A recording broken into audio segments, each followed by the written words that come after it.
او کچیرې ته اسلام تر لمانځه او تر روژې تر زکات او تر حجه پورې محدوده کې امریکا په دې خوا نه بدوي، مغرب هم په دې خوا نه بدوي. د ورځې 1000 رکعاته نفل کوه خوا نه په بدوي، د ورځې 3 قرآن خلاصوه یو ناراضګي د ورځې 3 مدرسې او 10 مسجدان جوړوه امریکا خوا نه بدوي. تاسو وګورئ په امریکا کې دویم مذهب اسلام، په امریکا کې دویم مذهب اسلام دی او دویم قوم مسلمان دی په ډېرښت کې، په اکثریت کې. څو مدرسې دي په امریکا کې، په یورپ کې څو مدرسې دي، په استرالیا کې مدرسې شته. یعنی هر هغه ملک چې هغه ته موږ نان مسلم کنټري وایو، غیر مسلم ملک، هلته ورسره مسجد هم شته، مدرسه هم شته. او مدرسه او مسجد چیرې جوړ دي؟ عیسایان پر تا باندې خپله ګرجه خرڅوي، کلیسا خرڅوي. مسلمانان په ګډه باندې د عیسایانو د کرسچن ګرجه او کلیسا رانشي، بیا په هغه کې مسجد جوړ کړي یا مدرسه جوړ، بیا خو پابندي نشته. یا یهود پر تا باندې خپله عبادت خانه سنګار خلاص کړي، پر تا خرڅ کړي، ته بیا په هغه کې مسجد او مدرسه جوړه کړي. د کفر د مغرب او د یورپ د امریکې د هغه دین څخه پر سر دردي، د هغه اسلام څخه پر سر دردي چې هغه د نظام نوم دی، صرف د عبادت نوم نه دی، هغه د نظام نوم دی. دغه وجه ده چې هغه مسلمان پر 4 حصو تقسیم کړي. یو هغه مسلمان دی چې اسلام دین بولي، اسلام نظام بولي. جناب رسول الله صلی الله علیه وسلم د مدینه د ریاست حکومت کړي او ریاست جوړ کړي. لہذا په اسلام و ماته د ریاست ته چلولو اصول هم راشي، اسلام و ماته د انصاف او د عدالت اصول هم راشي، اسلام و ماته د تجارت او د معیشت اصول هم راشي، او د هغه د خرڅولو اصول هم راشي، د هغه مصارف هم راشي چې چیرې به خرڅوي. لہذا اسلام و ماته د معیشت او د تجارت اصول راشي، د هغه د مصارف او د خرڅولو ځایونه هم راشي، او چیرې به خرڅوي، څومره به خرڅوي، څنګه به خرڅوي، دا هم راشي. او اسلام و ماته کلتور، تهذیب، ثقافت، دود، روایات او اقدار هم راشي. اسلام و ماته تهذیب هم راشي، یعنی اسلام تهذیب. اسلام و ماته د حریت او د آزادی سبق هم راکوي. اسلام و ماته عبادت هم راشي چې عبادت څه ته وایي. نو چې کله اسلام رهنمایي د عبادت په میدان کې هم کی، اسلام رهنمایي د عدالت او د انصاف په میدان کې هم کی، اسلام رهنمایي د معیشت او د تجارت په میدان کې هم کی، اسلام رهنمایي د تهذیب او د اخلاق په میدان کې هم کی، او اسلام اعلان کی د حریت او د آزادی او اعلان کی د بغاوت د غلامی خلاف. دغه اسلام نه د جن او د اسلام د دشمن پر نس هم دردي او پر سر هم دردي. دا نه پرېږدي. او دینی مدارس دا خپل قوم او ولس په دې پوه کوي چې عبادت او بندگی ورته وایي. د هر سړي څه پوښتنه وکړه، هغه ورته ته دغه وایي چې بندګي و دې ته وایي چې د یو خدای عبادت کوم او خلاص یې کړي تر لمانځه پورې. نه، عبادت او بندګي دا چې د زندګۍ په هره شعبه کې، هغه که تجارت وي، هغه که عبادت وي، هغه که سیاست وي، که حکومت وي، هغه که عدالت وي، که حریت وي، د زندګۍ په هره شعبه کې به ته رب و مخ ته یږدې پر مخ به ګامونه و دې ته بندګي وایي. حضرت عمر فاروق رضی اللہ تعالی عنہ سفیران واستو. په هغه وخت کې 2 سپر پاور یو قیصر روم چې کله رسول الله صلی الله علیه وسلم ته د نبوت امانت ورکول شو، په نړۍ کې 2 سپر پاور، یو قیصر روم، یو د ایران کسرا. دا نو د رسول علیه الصلاۃ والسلام در حالت بعد چې کله زمانه د عمر فاروق رضی الله تعالی عنه نو د خپل سفران واسطه کسرا ایران سپر پاور له واسطه او سپر پاور هغه سپر پاور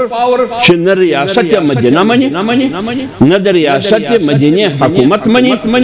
نه هغه نظام سیاست او معیشت مني نه نظام عدالت او انصاف مني داغه خلاف اپوزیت یو ریاست کې کسرا ایران سپر پاور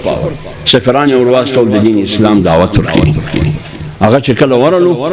کسرا ایران تپوس نیو پښتنه جنو چې عمر څه غواړي داغو مقصد څه دی داغو کاز او پروګرام څه دی هغه په جواب کې ورته وویل چې هغه درې خبرې کوي اوله خبره ده اول مقصد د عمر دا دی چې دی بنده د غلامۍ نه باسي د خدای په غلامۍ کې داخلي دا معنا د عبادت ایاک نعبدو دا معنا د عبادت او د بندگی ده چې بنده د بندگی او د غلامی نه وباسه د یو خدای غلامی لیکي و دې ته ویل کېږي اسلام اول سبق د حریت او د آزادۍ ورکوي چې بندگی او غلامی به د یو رب کوي نور تمام خدایان چې د مځکې پر مخ دي دا به چیلنج کوي د دې خلاف په د بغاوت اعلان ابراهیم علیه السلام د خپل پلار خلاف د بغاوت اعلان وکړ دویمه خبره هغه ورته دا چې موږ غواړو چې انسانیت یا دغه قومونه د هغه نظام نه خلاص چې د انسان جوړ شوی نظام دی د انسانی ذهنیت اختراع ده موږ غواړو دا چې قوم او انسانیت او قومونه اولس د هغه نظام نه وباسو چې کوم نظام انسان او د انسان دماغ جوړ کړی او هغه نظام ته برابر کو چې هغه یو وسیع او عریض نظام دی چې هغه ته عالمي نظام من ضيق الدنيا الى سعتها د انسان جوړ شوی نظام دا خو د یو خطې دپاره د انسان جوړ شوی نظام دا محدود وي په دې کې چې کم چا جوړ کړي دا نظام وي هغه خپل ذاتي اغراض او مفادات هم پکې شي خپل ګټې ته ګوري د ولس او د قوم وګټه ته دومره نه ګوري لکه د ځان وګټه ته څومره ګوري موږ غواړو دا چې ولس او وطن دا د هغه نظام نه وباسو چې د انسان د ذهن اختراع ده و هغه عالمي نظام ته برابر کو چې هغه ته جهانگیر او عالمگیر نظام وایي او درېمه خبره ده موږ دا غواړو چې انسان د انسانانو جوړ شوی نظام چې هغه ظالمانه جابرانه او استبدادي د ظلم نه ډک نظام دی موږ غواړو دا چې دغه اولس د ظلم او د جبر د نظام نه وباسو و هغه نظام ته برابر کو چې هغه د انصاف نظام دی هغه انصاف چې د زورورو د کمزوري فرق نه کوي هغه انصاف چې د سرمایه‌دار د امیر او د غریب فرق نه کوي هغه نظام چې د حکمران او د پبلک فرق نه کوي هغه نظام من جور الاديان الى عدل الاسلام موږ غواړو دا چې اولس د هغه ظالمانه او جابرانه او استبدادي نظام نه وباسو هغه نظام ته برابر کو چې هغه عالمي نظام دی د انصاف من جور الاديان الى عدل الاسلام دا درې خبرې خلاصه د درې سره داسو د سفیرانو چې د عمر فاروق ته طرف نو کسرا ایران ته وویل چې د عمر فاروق د دعوت دا غکاز او پروګرام مقصد درې خبرې دي عالمگیر آزادی عالمگیر نظام او عالمگیر انصاف مدرسه وتا ته دا نو چې کله د دین اسلام تعبیر پدې کې چې دین اسلام نوم دی د ازادي او د حریت د عالمگیر ازادي او حریت چې کله د اسلام تعبیر پدې کې چې دا د عالمگیر نظام نوم دی جهانی نظام یا تعبیر پدې کې چې دا عالمی انصاف دی اسلام د هغه عالمی عدالت او د عدل او د انصاف نوم دی کفر دا نه سره مني دغه وجه ده چې نن د مدارس خلاف پر بین الاقوام سطح باندې بندیزونه دي په مختلفو نمو باندې مدارس متهم دي و مدارس ته په آزاده باندې اجازت نور کی چې هغه ولس او قوم او د قوم او بچانو د قرآن او دین اسلام وشي ولی دته د مدارس تاریخ معلوم دی په دې خطه کې انګریز حکومت کړی دی تقریبا په 100 کلونه دلته حکومت کړی د 1400 صدی راغلی دلته سنه عیسویه په 1940 کې انګریز دې ځای نه تللی 100 کال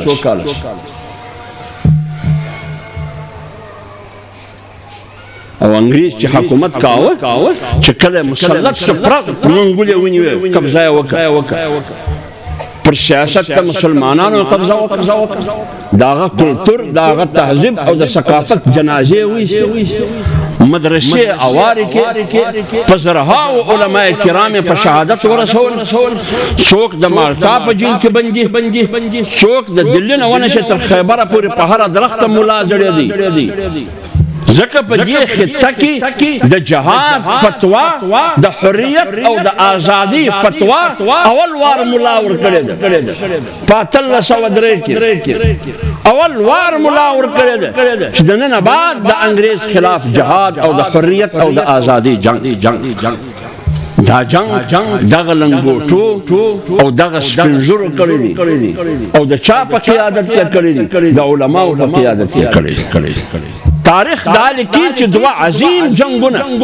دوه عظیم تحریکونه د انګریز خلاف په دې خطه کې سوي دي وایي ورته د 1350 جنگ ازادي وایي د دې قیادت مولانا قاسم نانوتوي کړی دی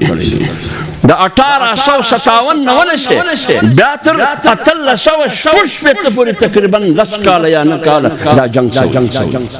او د دې قیادت غریب مولا کړی دی مولانا قاسم نانوتوي دې ته ویل کېږي د حریت او د ازادي جنگ دا د وطن د ازادي جنگ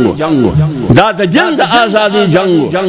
دا د تهذیب او د ثقافت د اسلامي تهذیب د ازادي جنگ دا تاریخ انګریز ویلي ځکه انګریز نن مدرسه نه پرېږدي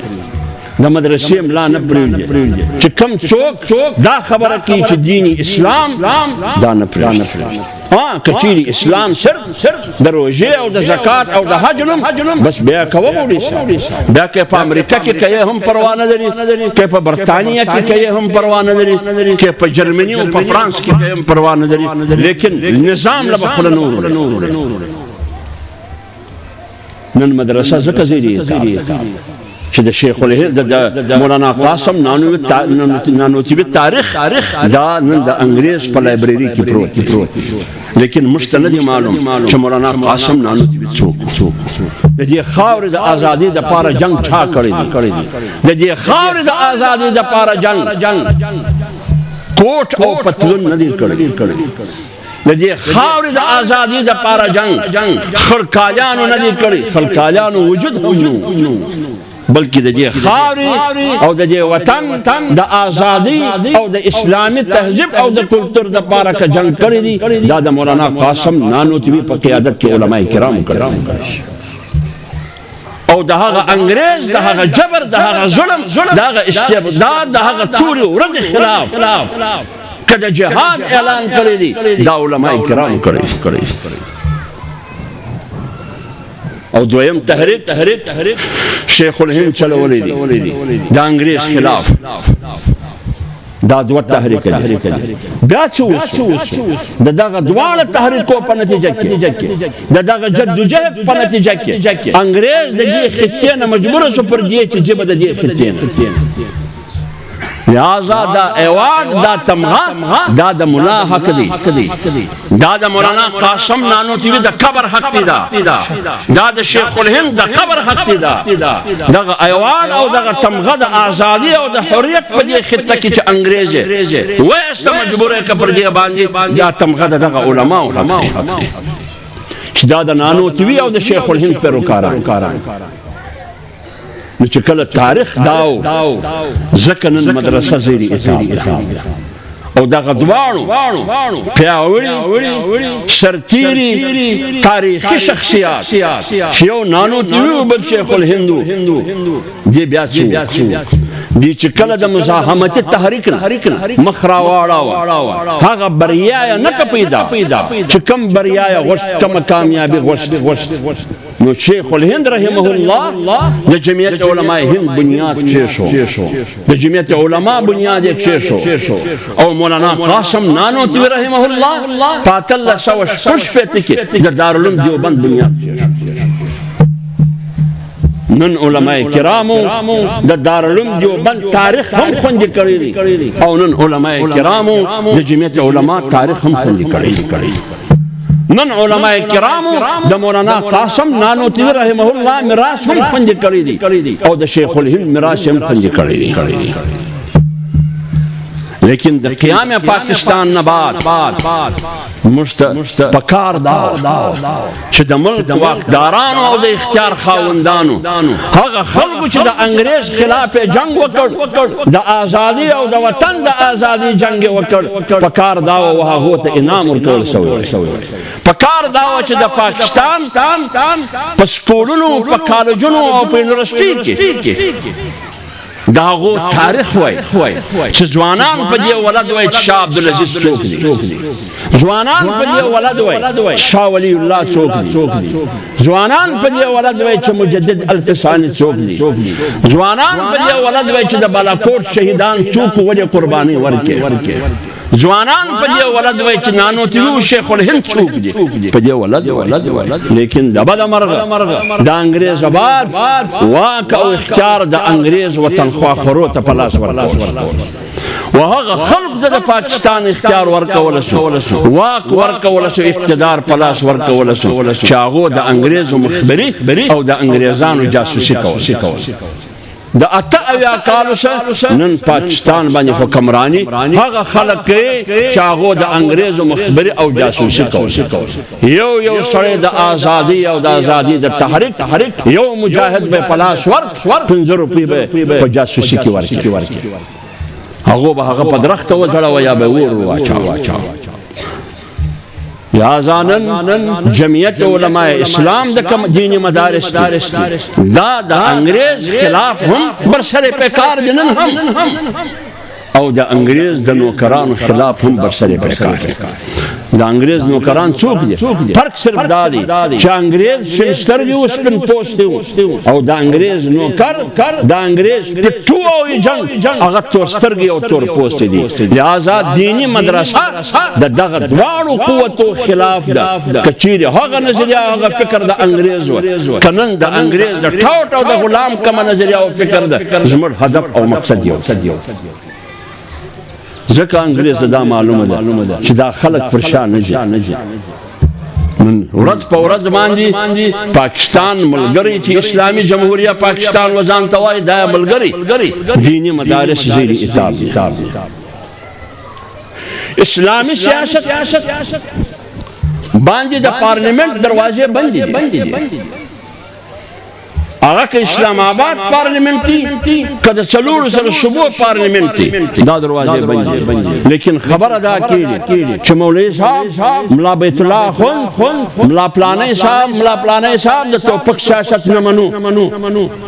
ته پر قوم باندې د توپک په زور خپله نظریه مسلط کړې دا موږ نه منو لا اکراه فی الدین دا موږ نه منو ټیک ده دا موږ هم د سره منو چې وروره د توپک په زور باندې خپل فکر او نظریه نشه مسلط کولای بلکې هغه فکر هغه نظریه چې کوم دعوت ورکړي هغه ته الټا نور نقصان رسیږي ځکه ستا دغه منډه او ترنګ شته د توپک په خوله حاصله دا جواز او بهانه جوړیږي هغه د دین دشمن قوت و دنیا ته دا وایي د اسلام د وینو د اسلام د ترګری په دینی مدارس کې دغه اسلام ورشي چې نن د ریاست خلاف وتلی دي نه جمهوریت مني نه آئین مني نه پارلیمنت مني نه عدالت مني لہذا ستا دغه جدوجہد دا د اسلام په ګټه کې نه تمامېږي، دا د مسلمان په ګټه کې هم نه تمامېږي، دا د پاکستان په ګټه کې هم نه تمامېږي. پر دې خبره خو جمعیت علماء اسلام په 2019 کې غټ اجتماعات هغه اعلامیه پرکې دي، پېښور هم کړی د خیبر او بلوچستان هم کړی، تمام مکاتب فکر کړی د مکاتب د فکر چې کم مکاتب دي، که بریلوی دي، که شیعه دي، که سني دي، که اهل حدیث دي، که مقلد دي، که غیر مقلد دي، دا ویلي دي چې موږ مسلح سیاست باندې یقین نه لرو. په پاکستان کې موږ مسلح سیاست قائل نه او په نتیجه کې علماء کرام شهیدان، شیخ حسن جان شهید رحمه الله شهید، مولانا نور محمد شهید، مولانا معراج الدین شهید. درې سره د امن خبره کوه، د سلامتی خبره کوه، د فساد خبره نه کوه. شهیدان په کراچی کې په درجنو علماء کرام، حبیب الله مختار غنجی، مولانا عادل خان غنجی، مولانا شیخ اسلم توری غنجی، مولانا مفتی نظام الدین شامزی غنجی، دا علماء کرام شهیدان.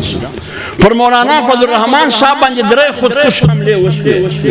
د جمعیت علماء اسلام پر قیادت باندې وشوې، پر رهبری باندې وشوې. ولې وشوې؟ ځکه هغو دا وویل چې موږ مسلح سیاست نه منو. لیکن سوال د تاسو دی، سوال د ملک د واکدارانو څخه دی او د اختیار د خاوندانو څخه دی چې ته د امریکې په چترۍ کې او په بغل کې ولاړ یې، د توپک په خوله باندې خپل عالمي نظام د نیو ورلډ آرډر په نامه دا په ما منې. ته وایه چې ټرمپ څه وایي هغې کوه. زه وایم یا په مدینه کې پروت رسول الله صلی الله علیه وسلم څه وایي زه هغه کوه. تواوا قبله جوړ که واشنګټن، زوم یا قبله واشنګټن نه دی، بیت الله د چې په مکه کې. زما استاد هغه فرق ځکه ته ما نه پرېږدې، ته دومره بې ایمانه یې، ته دومره بې ایمانه یې، په تا کې نه غیرت شته نه حیا شته. ته هغه سړی چې نوم یې ټرمپ دی، هغه د په لکاو انسانانو قاتل دی. په عراق کې په لکاو انسانان مړه، په لیبیا کې په لکاو انسانان مړه، په شام کې مړه، په افغانستان کې مړه. دو نتنیاهو په ګډه باندې په فلسطین او په غزه کې په زرهاو انسانان په لکاو انسانان یې تر باروت او تر ګولو ویشتو. 14,000 اوله صرف کوچنیان پکې مړه شو، 14,000 ښځې پکې مړې شوې. او زموږ وزیر اعظم شهباز شریف څه وایي؟ هغه وایي که زما اختیار شي عالمي نوبل پیس پرایس د امن انعام به زه ټرمپ ته ورکوم. ته څنګه و ټرمپ ته دا ورکوې؟ د ټرمپ لاسونه خو د مسلمانانو په وینو لړلي دي، د ټرمپ لاسونه خو د غزې د بچیانو په وینو لړلي دي، د ټرمپ لاسونه خو د غزې د ښځو د سیاسرو په وینو لړلي دي. اوس هم په زرهاو انسانان تر ملبه لاندې پراته دي. 8 کروڑه ټنه ملبه پرته ده چې نن بلډوزران ورته ودرېږي، ټرالۍ ورته ودرېږي، په 6 میاشتې دغه ملبه نشي پورته کولی، په 4 کاله نشي پورته کولی. ستا دغه حکمران دی چې نن ورغلی د ټرمپ او د نتنیاهو سره پر څنګ کښېناست، وایي زه په غزه کې امن غواړم، زه په فلسطین کې امن غواړم. د چا په قیادت کې؟ د قاتل په قیادت. نتنیاهو هم په غزه کې امن غواړي، ټرمپ هم په غزه کې امن غواړي، لیکن څنګه غواړي؟ په زرهاو انسانان یې تر ګولۍ ویستي، اوس امن غواړي. او بله خبره دا ده چې کوم بورډ یې ټاکلی دی، غزه پیس بورډ، چې کوم بورډ یې ټاکلی دی، په هغه بورډ کې یو مسلمان هم نشته، او په هغه بورډ کې 6 کسه دي که 9 کسه دي، په دې کې یو د برطانیې دی چې ټوني بلیر دی، یا نور ګرده د امریکې دی.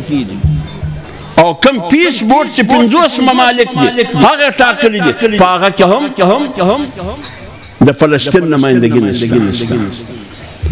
ته ووایه دا د غزې او د فلسطین نمایندګي چې نه، دا د غزې او د فلسطین د مسلې حل را ایستلی شي. په کوم بوټ کې چې شپږ کسه اووه کسه دي په هغه کې نه د غزې او د فلسطین نمایندګي شته نه د مسلمان نمایندګي شته په هغه کې پنځه د امریکې دي یو د برطانیې دي دا د مسلمانانو خیرخواهي غواړي لیکن بله دا ده چې ټرمپ خپل زوم هم پکې اچولی خپل زوم یې هم پکې اچولی دي زوم یې چش لپاره کې اچولی دي غوږ پر ونه ځي زوم یې چش لپاره کې اچولی دي زوم د دې دپاره چې غزه نړېدلې ده د خاورو سره خاوره سو غزه اوس موږ نوې جوړوو دغه بلډینګ دغه تعمیر چې نوې جوړوو دا تعمیري کار ټیکه به د ټرمپ د زوم سره ورسره کاروبار کې یار زما پر وینو کاروبار و زما پر تعمیراتو کاروبار کې یار خو دې زما ملک هم در ګولې دي ویستم د دغه سړي پر څنګ باندې زموږ د ملک وزیر اعظم هم ناست دی او جنرال صاحب هم ناست ته د دې څه د خیر توقع لرې ته دا توقع لرې چې مدرسه به آباده شي څنګه آبادی مدرسه تا پیایي نه کا آباده تر ولاړ شوی 88 کاله بعد دی پیایي خرڅ کړ په 115 کروڑ روپۍ دي خرڅ په 115 یعنی 115 کروڑ نه 100 موږ په پیسو نه پوهېږو زموږ د ملایانو 115 ارب روپۍ خرڅ کړ 115 ارب پر کم گروپ چې خرڅ کړه غوږ پر ونه سي پر کم گروپ چې خرڅ کړه په 115 ارب روپۍ کې 115 ارب برته واغه چاته ورکی چا پیایي رانیولې ده 10 ارب روپۍ و پاکستان ته ورکی اوس څنګه بولې دی ونه دغه کې نشئی دغه کې چې په کور کې نشئی پیدا شي نشئی د مور غوږوالي خرڅې له هم ولکه په 10 روپۍ خرڅ تا د ملک ګرد پیایي په 10 ارب روپۍ خرڅ و قوم ته دې ورښکاره کې 115 ارب روپۍ په 115 ارب روپۍ کې 115 برته ورکې واغه کمپنۍ واغه ګروپ ته چې چا پیایي رانیولې ده 10 ارب روپۍ وتا ته درکړي او ته غواړې مدرسې نو ته خو وروره پیایي ځکه تا خرڅ کړه ستا ول پیایي په خساره کې د ګټه نه کوي نو وروره ریلوي خو هم په خساره کې د هغه هم ته خرڅوې ته ایجوکیشن هم پرایویټایز کړې ایجوکیشن هم خرڅوې ایجوکیشن سیستم هم وچاته په کرایه ورکوې ته سټیل مل هم په کرایه ورکوې نو چې ته ریلوي هم په کرایه ورکوې په خساره کې ده ته سټیل مل هم په کرایه ورکوې په خساره کې ده تا پیایي هم ورکه ولې په خساره کې ده هغه فلان اداره هم ورکوې ولې په خساره کې ده ګټه نه کوي او اووه مدرسې غواړي نو چې ته یوه اداره هم نشي چلولی د دې معنا دا ده چې ته پاکستان نشي چلولی 88 کاله پرست پاکستان 80,000 ارب روپۍ پوره وړي 80,000 ارب روپۍ مقروض دی پاکستان نو پاکستان په خساره کې روان دي که نه دي روان دي نو چې پاکستان پیایي تا خرڅ کړه ځکه په خساره کې ده ریلوې تا خرڅ کړه ولې په خساره کې ده سټیل مل ته خرڅوې ولې په خساره کې ده نو خو پاکستان هم خرڅ کړه هغه هم په خساره کې ده 80,000 ارب روپۍ پوره وړي دي نو هغه هم خرڅ کړه ته قرار کړه د انګورو اوبه څښه یا د خورما اوبه څښه یا سیګار څکه وایي وه پښه پر دا بله واچوه او غواړې مدرسې موږ پښتانه وایي چشه ګاټۍ چشه بایلاوه پاکستان دې بایلاوه د پاکستان ادارې دې بایلولې غواړې مدرسې واضح چلوم ته نو څنګه چلوې یا آزاد دینی مدرسې نن که مسجد دی که منبر دی که محراب دی دا نن د انګریزانو غلامان د انګریزانو پیروکاران د انګریزانو نوکران هغه نه پرېږدي ولې دا د انګریزانو د فکر او د نظریې تسلسل دی ځکه جمعیت علماء اسلام د دغه حادث د دغه روایت مطابق العلماء امناء الدین د مدرسې د لارې د درس او د تدریس د لارې د تعلیم او د تعلم د لارې د زده کړې د لارې د دین چوکیداري علماء کرام او په سیاسي میدان کې د زورور په سترګې کې سترګې ور اچوي در دغه ځایه نشي هغه چوکیداري جمعیت علماء اسلام کې العلماء امناء الدین د دین چوکیداری ستا ذمہ داری د خامخا به کوي. العلماء امناء الامه د امت د ایمان چوکیداری دا د علماء ذمہ داری د خامخا به کوي. ځکه موږ دا خپل ذمہواری پر او موږ پر کړی د دریو حد ټول. ځکه مدرسه د سلو سولاړې زروله د زرو سولاړې لس زروله د لس زرو سولاړې نن 20,000 مدرسې. انګریز هم دا فیصله کړو ولکه چیرې مسلمان ته شکست ورکړي 4 کارو قرآن د مابین وباس، ملا د مابین وباس، د ازادي جذبه د زړه سره وباس او ملا د ملا سره وجنګ. دا 4 کارو نن پاکستان 80 کال کېږي بل کار نه دی کړی. کله وای مدرسه ترګرد دهشتګرد، کله وای ملا دهشتګردي، کله وای په مدرسه کې د ترګری او د دهشتګردي سبق ورته ویل کېږي. مختلف الزامات پر لګي. څه مطلب دی؟ د دې مطلب دا دی چې دینی مدارس د قتل او د غارتګری مراکز، دا د دهشتګردي او د ترګری مراکز دي و دنیا ته دا وایي. لیکن هغه ادارې چې دا پالي پر هغه د پام نشته. باوپر یونیورسيټي ریسرچ کوي ګوره نه علم سره اخلاق. علم خو ځکه نشته د پاکستان په یونیورسيټي کې، په دنیا کې 1500 یونیورسيټي دي، د پاکستان یو یونیورسيټي نشته پکې. د اسرائیل دا پکې، د هندوستان دا پکې، د پاکستان یو یونیورسيټي نشته پکې کې په ټاپ پیرس او اخلاق او تربیت دی دادی. تورسه د باولپور د یونیورسيټي پښتنه وکړه په زرهاو انجینراو ته زموږ سره جنسي زیادتي کیږي.